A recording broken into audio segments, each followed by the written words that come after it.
Hi students, today we're going to talk about lesson 17 in your workbooks. We're still in unit 5 and the title of the lesson is Finding Cone Dimensions. Really should be called Finding Cylinder and Cone Dimensions, but it's not. So let's talk about the first section, driving distance. The graph shows the amount of gas burned during a trip by a tractor-trailer truck as it drives at a constant speed down the highway. And they want us just to answer a few questions about the graph, get us looking at graphs again. At the end of the trip, how far did the truck drive and how much gas did it use? Well, we look at the graph and it ends here, so that must be the end of the trip. And it looks like he drove 240 miles. The truck went 240 miles. And then how much gas did it use? Well, if we look at the end of the trip, how much gas did it use? We go all the way across, used 30 gallons of gas. So far, so good, I hope, in your world with that. If a truck traveled half this distance at the same rate, how much gas would it use? Well, half of 30 is 15, so it would use 15 gallons of gas. And then it says if the truck traveled double the distance at the same rate, how much gas would it use? Well, 2 times 30, which is double 30, is 60 gallons of gas. And they want us to complete the sentence. They say blank is a function of blank. Well, in this graph, we can see that gas burned or gallons used is a function of the distance traveled or the miles. So I'm going to write gallons is a function of miles. You could also write gas burned is a function of distance traveled, something along those lines. So the next thing they want us to do is look at we're going to create our own graph. And this one situation says there are many right rectangular prisms with one side length of 5 and the other side length of 3. So we have a rectangular prism. Here is my rough sketch of a rectangular prism. We have a side length of 5 and a side length of 3. And then let S represent the length of the third side. So this will be S. And then volume is, or V is going to represent the volume of these prisms. They want us to write an equation that represents the relationship between V and S. Well, we know that volume equals the length times the width times the height. They gave us a length, so I've got volume equals 5 times 3 times S. And then I can simplify this, and my final answer is volume equals 15 times S, because they gave us 2 of the side lengths and 1 unknown side length. Now they want us to graph that equation. So V equals 15S is the equation we are graphing. I'm going to write it down here so it's within our view. All right. So if S is 0, the volume is going to be 0. So there's my first one. That's easy peasy. If the side length is 1, our volume is going to be 15. These are in groups of 20, so 15 is going to be probably about here. And I'm going to label this so we don't forget. That's 115. If our side length is 2, then we have 2 times 15 would be 30. And 30 is going to be right in the middle here. So this is going to be 230. If our side length is 3, V is going to be 45, so that's going to be just above the 45. So I've got 3 and 45. I'm sorry, just above the 40. 4, the volume is going to be 60, because I've got 4 times 15. So here I have 460, and I can continue. This would be 75, so it's going to be pretty close to the middle, maybe a little above, so 575. All right, and then we need to graph a line, and that's my weak point with a pen. So I'm going to use the line tool on this, and see if I can do it here. Maybe not. Let me try it again. Try here. Oh, that didn't work. Let me get rid of that one and extend this one. Okay, there's my line through all of those scattered points. Okay, so we graphed the equation, and then they want us to answer a couple questions down below here. It says, what happens to the volume if you double the side length? Well, if I have a side length of 1, my volume is 15. If I have a side length of 2, which is doubling that side length, my volume is 30.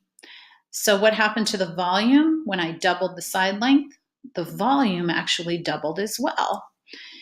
Let's try it again. If I went to 3, my volume is 45. If I go to 6, 6 times 15 will be 90, and that's about right here. So that one I didn't mark, but that also doubles. So the answer to the question is, I gotta get my writing pencil back here. What happens to the volume if you double the side length? 2 times the side length will equal 2 times the volume, just to shorten it up. And where do you see this on the graph? Well, I can see it at 1, 15, and I can see it at 230. I can also see it at 230, and when the side length is 4, the volume is 60. So there's a couple different places. And then where do you see it algebraically? Well, we just did it algebraically by doing this. 2 times 2 is 4, and 2 times 30 is 60. So that's that first part. Let's move on. I got to go to a different page. And we're going to talk about the similar thing, but we're going to have the height, which means we're going to cut it in half and see what happens. So this one says that there are many cylinders with the radius of 5 units, and they want H to represent the height and V to represent the volume of the cylinders. And they want us to write an equation that represents the relationship between V and H using 3.14 as an approximation of pi. So these are cylinders instead of a rectangular prism. So we've got this, the volume of a cylinder is pi times the radius squared times the height. And they want us to use 5 units for the radius and 3.14 for the height. So I have 3.14 for radius. I'm sorry, I said for the height, it's really for radius. 3.14 for radius times 5 squared. 5 squared is actually 25. And then that's multiplied by the height.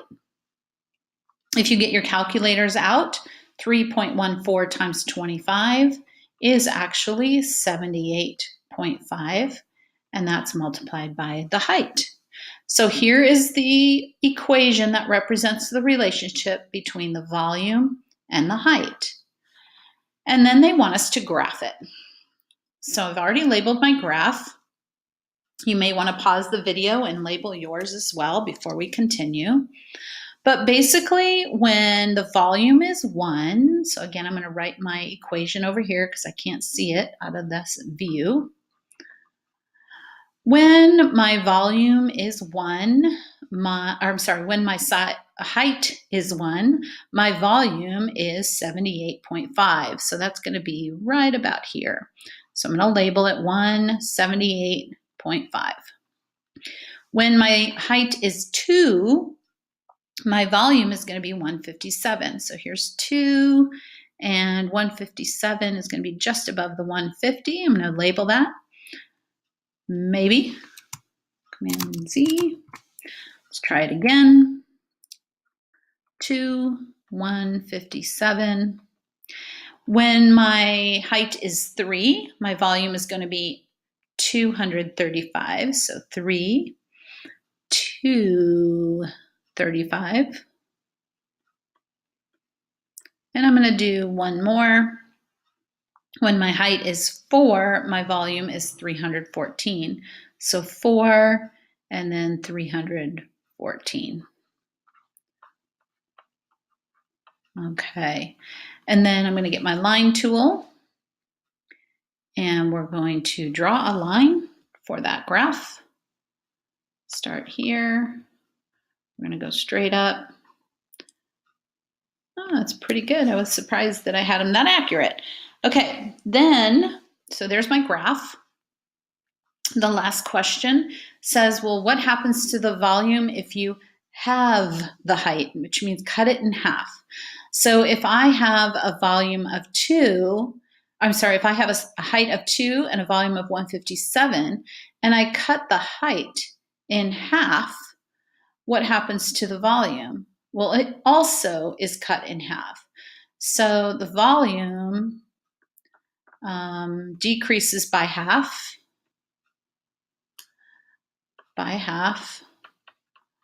when height decreases by half.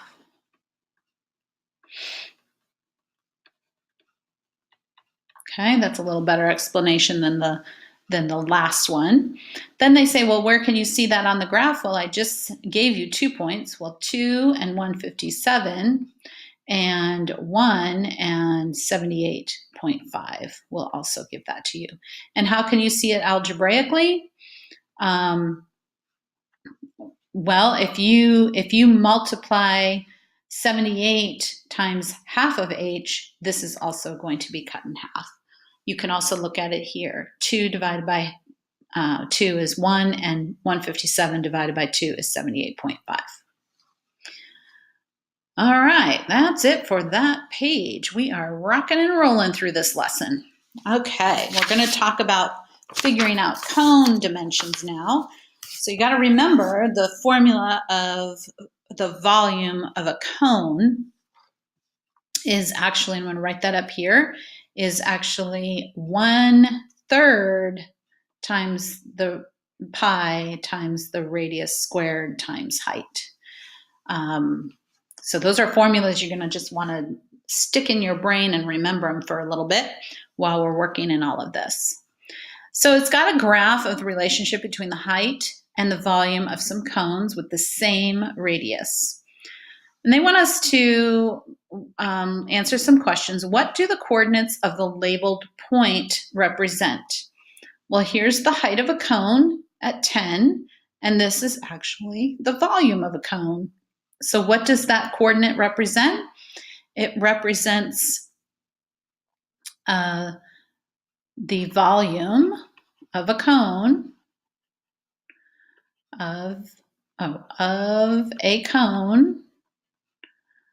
with a specified height. In this case, they're specifying the height as 10 and the volume is 2,355. Number 2 says, well, what is the volume of the cone with the height of 5? Well, we know that the volume of a cone at the height of 10 is 235. 5 is 1/2 of 10. So if we also take 1/2 of 2,355, we're going to find that the volume is going to be 1,177.5. And then the same thing with the height of 30. So we know the height is 10 here and the volume is 2,355. Well, what happens if we have a height of 30? Well, that's tripling our height of 10. So 3 times 10 will give us 30 in height. So 3 times our volume of 2355 will give us the volume when the height is 30. And getting your calculators out to do that, you're going to find that volume is going to be 7,065. So it will triple just like the height tripled. Then they want us to use the labeled point to find the radius of these cones, because remember they said they have the same radius. So they gave us the height and they gave us the volume. And remember, we're going to use that formula V equals 1/3. And I'm going to use this space up here because I don't have a lot of space on my page. So I'm going to rewrite the formula. Volume equals 1/3 times pi times the radius squared times the height. And I'm going to use all the information they give us. I know that when my height is 10, my volume is 2355. So I've got 2355 equals 1/3, and they want us to use 3.14. So I've got 3.14 for pi, 14 for pi. And I have my height of 10, and I don't know what my radius is. So I'm going to rewrite this again. 2355 equals 1/3. 3.14 is really 3.14 times 10 is 31.4. And I've got my radius squared. Well, before I start working with this fraction, I'm going to get rid of this 31.4. So I'm going to divide by 31.4. And whatever I do there, I have to do here, 31.4. And what I'm going to get over here when I do that is 75. So 2355 divided by 31.4 is 75 equals 1/3, and these two cancel out, times my radius squared. Now I need to multiply by the reciprocal to get rid of this 1/3. So I'm going to multiply by 3/1. And over here, I multiply by 3/1. 3/1 times 75 is 225. 1/3 times 3/1 cancels each other out, and I have radius squared. So basically, I need to find out what r is, I need to find out the square root of each of these. So I take the square root. So what times itself equals r squared? Well, r times r equals r squared. What times itself equals 225? And the answer is 15 multiplied by itself gives you 225. So I just found out that the radius is 15. So this one is, I'm going to say C above. You guys can just do the work there if you have room in your workbooks. And then finally, number 4 says, write an equation that relates the volume and the height. Well, again, I know that the volume of a cone is 1/3 times pi times radius squared times my height. So I can fill in what I do know. I know the volume will equal 1/3 times pi times my radius squared, which is 225, times my height.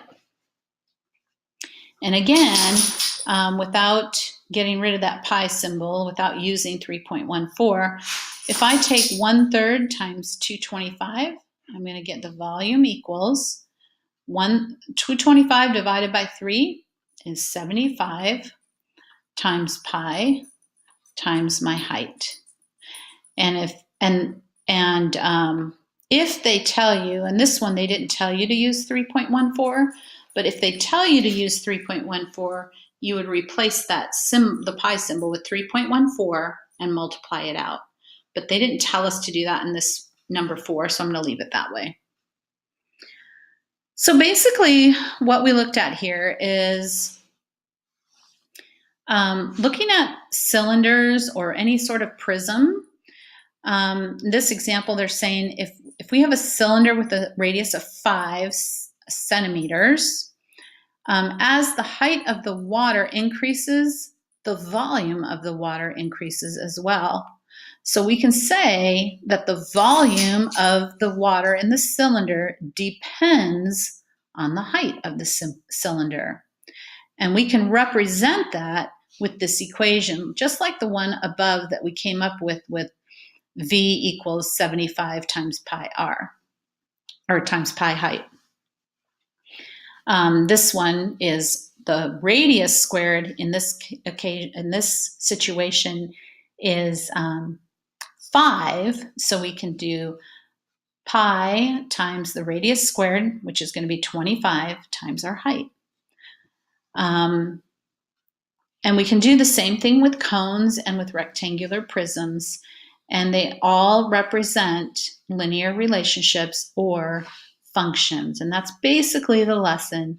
And if you guys have any questions, please write them down so I can help you and answer them in class, and I will see you then.